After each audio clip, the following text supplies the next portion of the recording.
ना भेट होईल का म्हणत आहे असं बोलतो चला आपको बोलिए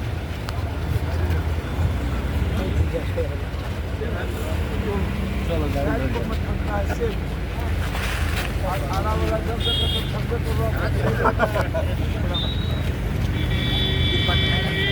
अर्जुन भैया से मिल लो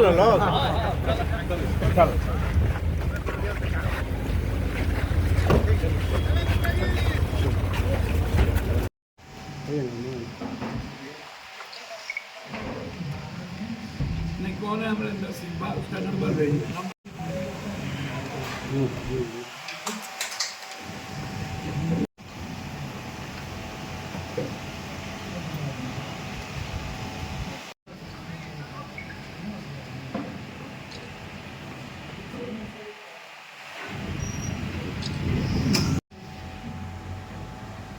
हमारा ड्यूटी वहाँ पूरा हो गया। अब एक ड्यूटी थी, एक ड्यूटी हमारे नेता की। पहली बार प्रधानमंत्री जी द्वारिकाधीश बनके गांधी मैदान आए थे। विशेष राज का वादा किया था, कसमें वादे की बात की थी।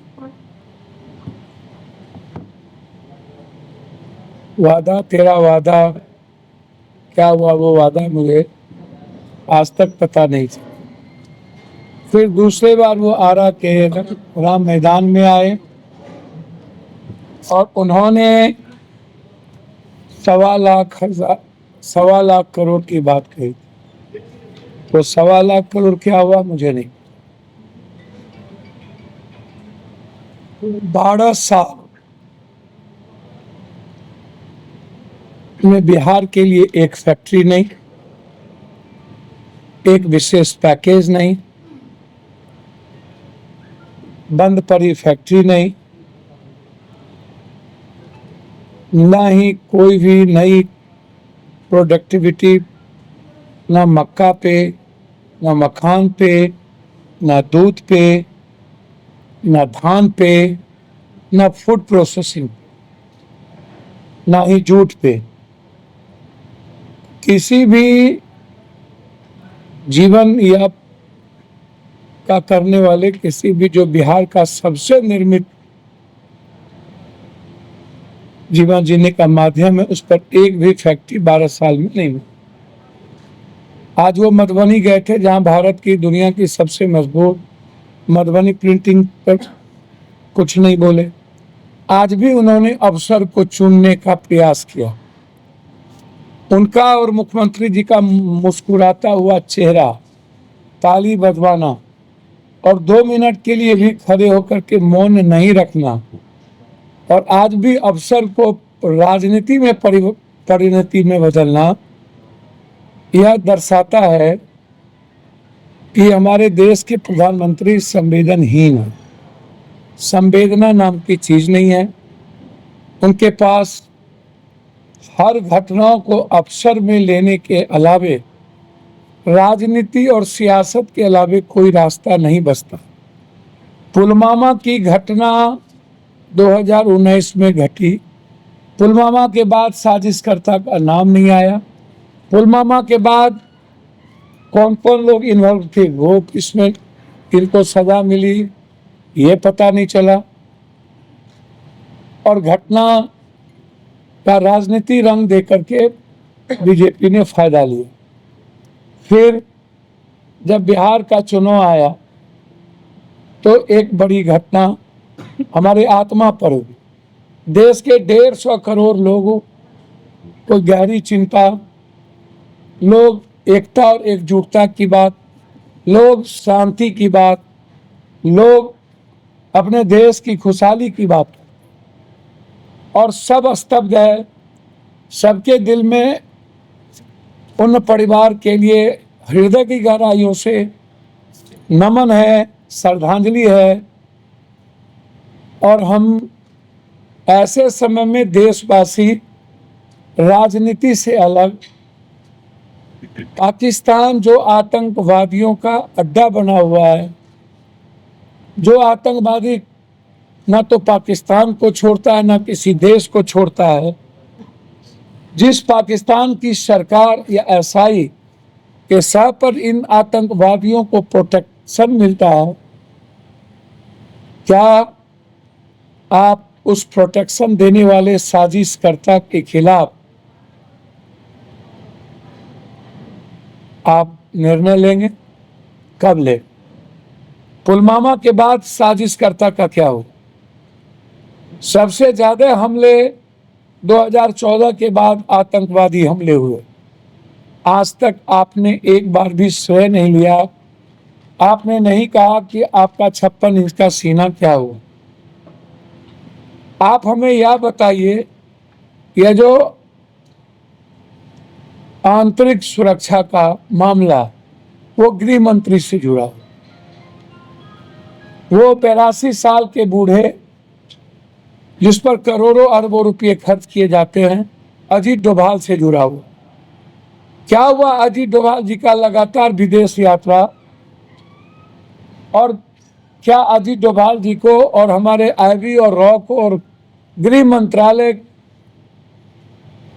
के जिम्मेदारों को इस बात की जानकारी नहीं थी कि हमारे पर्यटक पर हमले होंगे, इतने गंभीर हमले होंगे?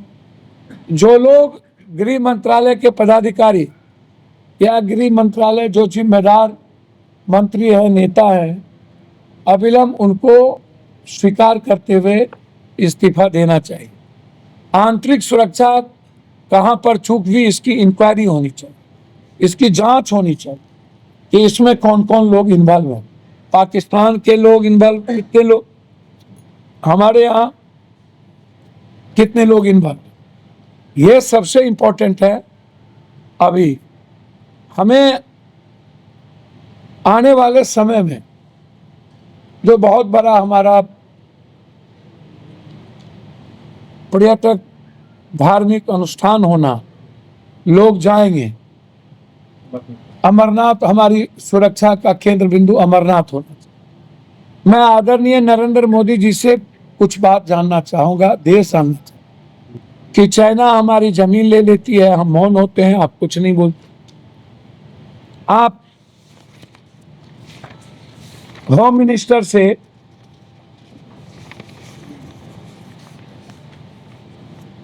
अमेरिका के राष्ट्रपति के दबाव में आप गलत विमानों, लड़ाकू विमान खरीद लेते हैं, आप चुप हो जाते हैं। आप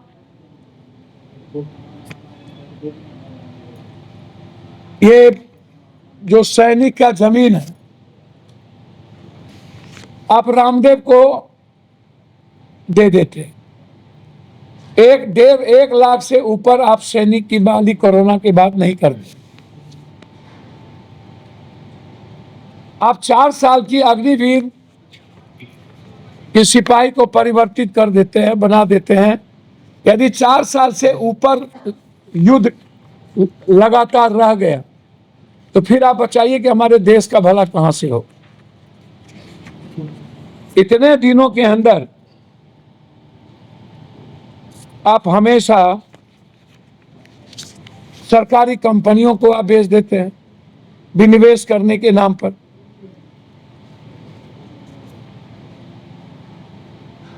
अब नरेंद्र मोदी जी ऐसे समय में आईएसआई की गोदी एजेंट के रूप में गोदी मीडिया जो काम कर रही है, और लगातार इस अवसर को भी आप इस देश में मजहब और धर्म के बीच बांटने का प्रयास कर रहे हैं कि धर्म के नाम पर पूछ के वहां हिंदू, मुसलमान, सिख, ईसाई सब मरे।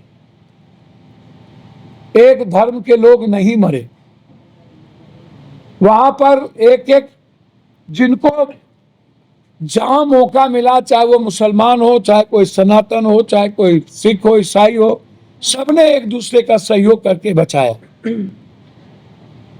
अब आप लगातार इस देश में जिस तरीके से पुलवामा को आपने अवसर में बदला, वैसे ही आप राजनीति के अवसर में बदलने की बात करें।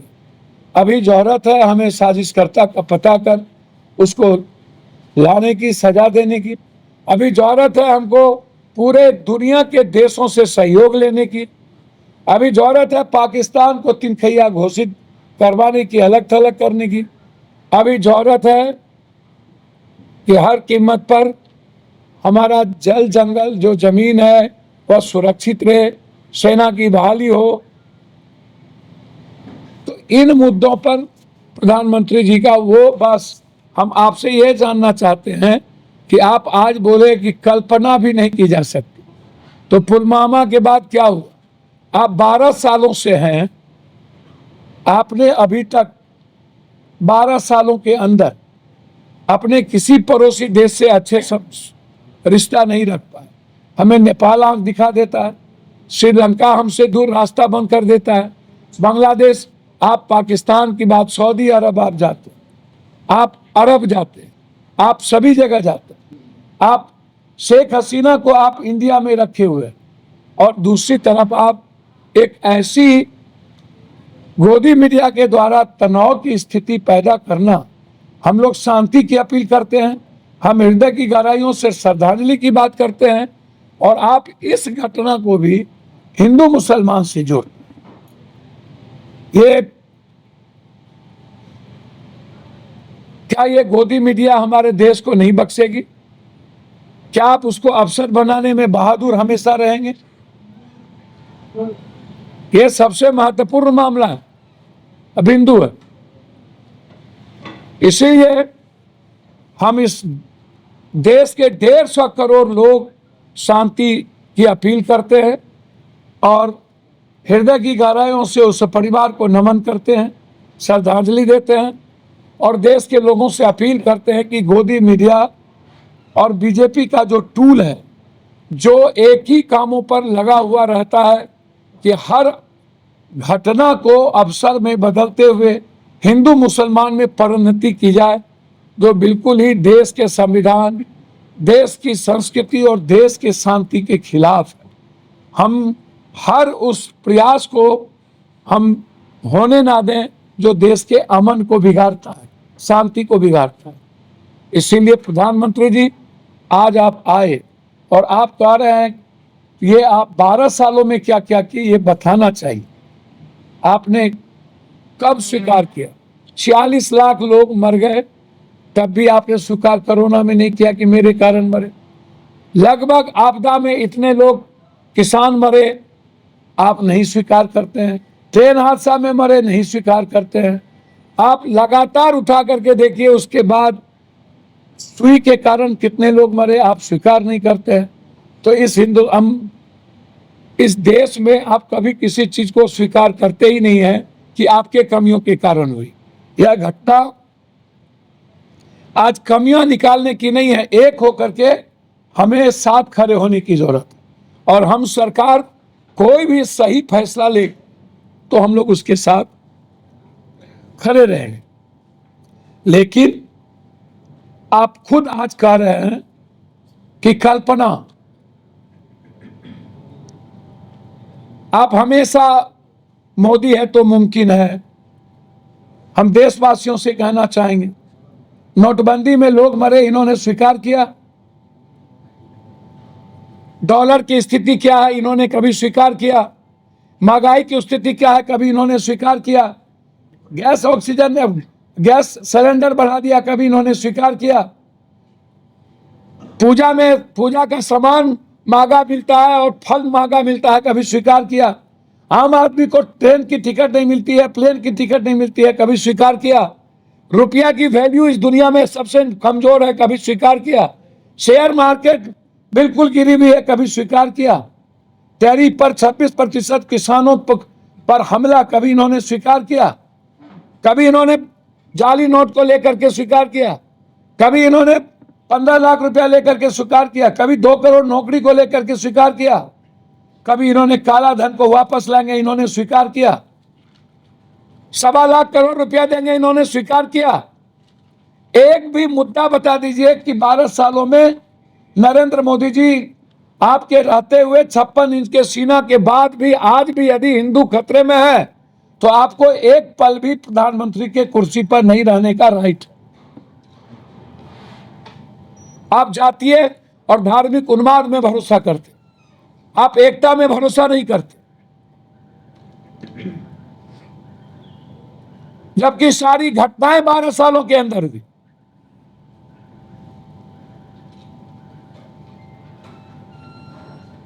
लोग इंतजार कर रहे हैं प्रधानमंत्री जी कि आप पाकिस्तान को दुनिया, राजनायिक वही कहती है हमारी पॉलिसी कि उसको दुनिया से अलग करिए।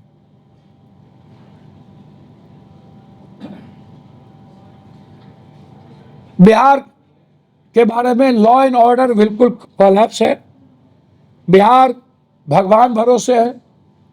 सबसे ज्यादा पटना की राजधानी पर आम व्यापारी सुरक्षित नहीं है, सिटी के व्यापारी सुरक्षित नहीं है, कोई कॉन्ट्रैक्टर सुरक्षित नहीं है, कोई डॉक्टर सुरक्षित नहीं है, कोई आम आदमी सुरक्षित नहीं है। जब मन आए किसी को मार देना है, जब मन आए किसी की लड़की को उठा लेना है, जब मन आए किसी का बलात्कार करके फेंक देना है। बलात्कार की घटना लगातार बढ़ रही है। लगातार रंगदारी टैक्स व्यापारियों के का आइसोलेशन करने का बढ़ रही है। आप जरा हमें बताएं, कहीं मुखिया की हत्या, कभी कहीं हत्या, आप जरा हमें बताएं। मैं आपसे पूछना चाहता हूं, मोदी जी डबल इंजन की सरकार है। ये नरसंहार था आरा का, 7 आदमी 8 आदमी पर गोलियां चली, क्रिमिनल के द्वारा चली। इसमें ना कोई जाति ना धर्म मजहब की बात है। एक घटना नहीं है, पहले भी कई घटना वो कर चुके हैं। कई 302 के मुकदमे हैं उन पर। डीएसपी साहब उनकी पूरी तरीके से मर्डर के बाद उनसे वहां के थाना प्रभारी और डीएसपी साहब के मोबाइल का चेक होना चाहिए, टावर लोकेशन का चेक, सीसीटीवी फुटेज, किससे किससे उनकी बातचीत होती है। उनको पूरी तरीके से भाजपा का प्रोटेक्शन है, भाजपा के लोग हैं, भाजपा के उप मुख्यमंत्री मंत्रियों के साथ उनकी तस्वीर है। उन्हें बचाने की साजिश पूरी तरीके से किया जा रहा है। वहां के परिवार की सुरक्षा नहीं, उस गांव की सुरक्षा नहीं, और हमले पर हमले। आरा रक्त रंजित है, रक्त चरित्र है पूरा का पूरा। हमेशा कोई ऐसा दिन नहीं जहां आरा में घटना नहीं घटती। आरा का कोई व्यापारी इस इलाके का सुरक्षित आम आदमी नहीं है। किडनैपिंग होना, उठा के ले जाना, पॉलिटिकल मर्डर बढ़ा है, एरोगेंसी के कारण मर्डर बढ़ा है। हम बड़ा तो हम बड़ा, उसके लिए मर्डर बढ़ा है, अपने रसूख के लिए मर्डर बढ़ा है।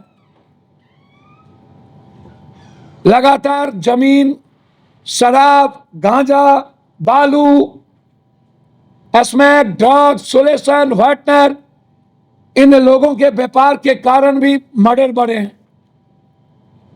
लहरपा की घटना क्या वर्चस्व को लेकर घटी? आप आज घटनास्थल पर गए थे, पीड़ित परिवार से भी। बिल्कुल साजिश थी और एक रसूख और बड़ी ताकत को दिखाने के लिए यह घटना को अंजाम दिया गया। सभी लोग वहां ओपन बोले। हमारे साथी, हम लोगों ने अपने नेता के साथ वहां हम लोग गए। पूरे तीनों परिवार को 20-20 हजार रुपया और घायल परिवार को पटना में मदद हम अभी भेज रहे हैं, करेंगे। हम गवर्नर साहब से मिलेंगे, हम कोशिश करेंगे मुख्यमंत्री जी से भी मिलें। हमारी कोशिश होगी स्पीडी ट्रायल हो। नरसंहार का स्वरूप है, इसलिए 20-20 लाख रुपया मुआवजा मिले, ये मेरा आग्रह है। मैं सहरसा के एसपी साहब से आग्रह करूंगा इस जांच में उस इलाके के डीएसपी और वहां के किसी भी थानेदार को ना लगाए। और यही मैं डीजी साहब से भी आग्रह करूं। इसीलिए बिहार की स्थिति, बिहार में कोई सुरक्षित नहीं है और ये लोग कहीं नहीं जाते। इसके सबसे बड़े दो कारण हैं।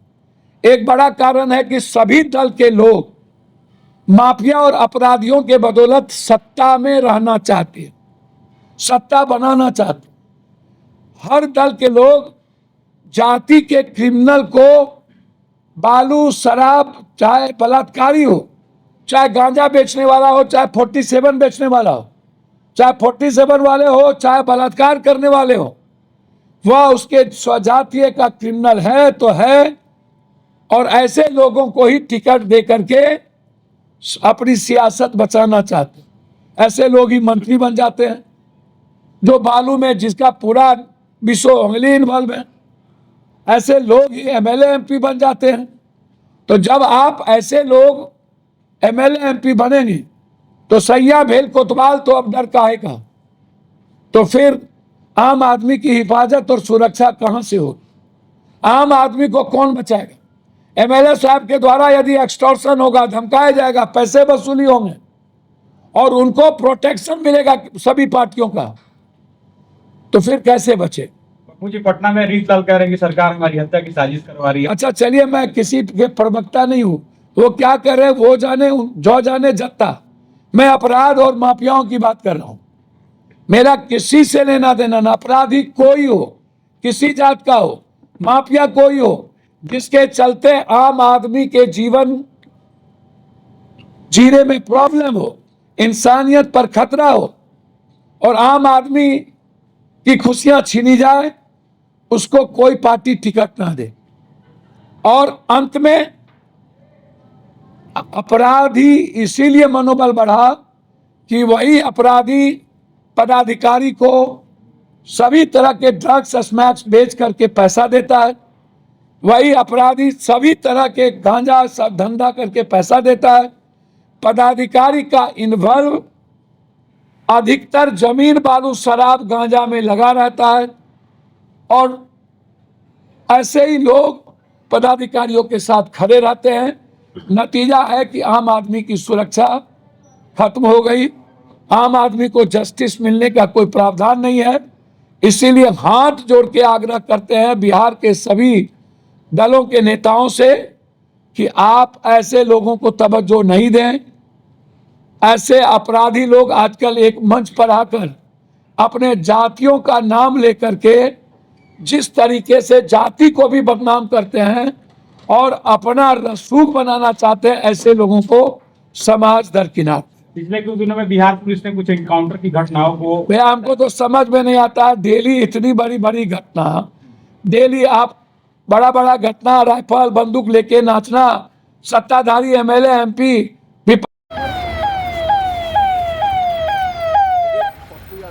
जा रहे हैं, जो उसको देखने के लिए जा रहे हैं, परिवार से मिलने जा रहे हैं। पप्पू यादव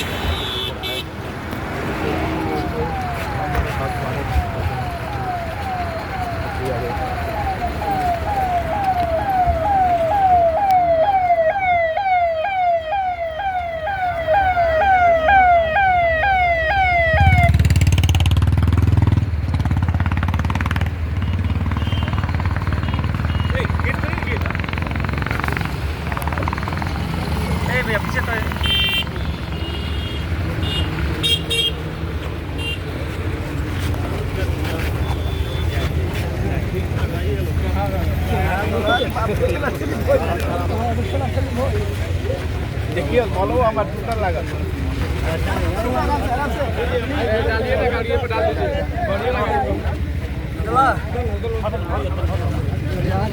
हो गए गाली ले बंद गाड़ी निकाला क्या नहीं पड़ा।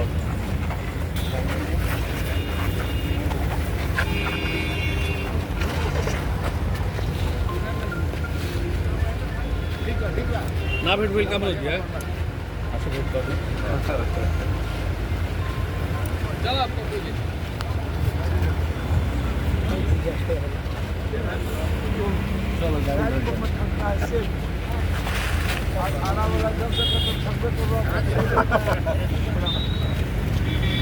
ए अर्जुन भैया से मिल लो लोग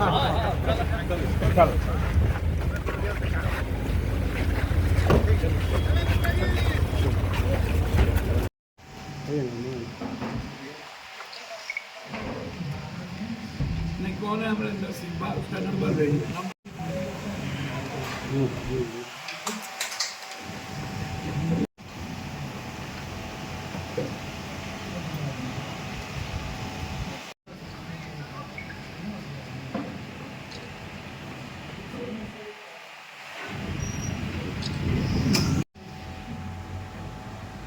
हमारा ड्यूटी वहाँ पूरा हो गया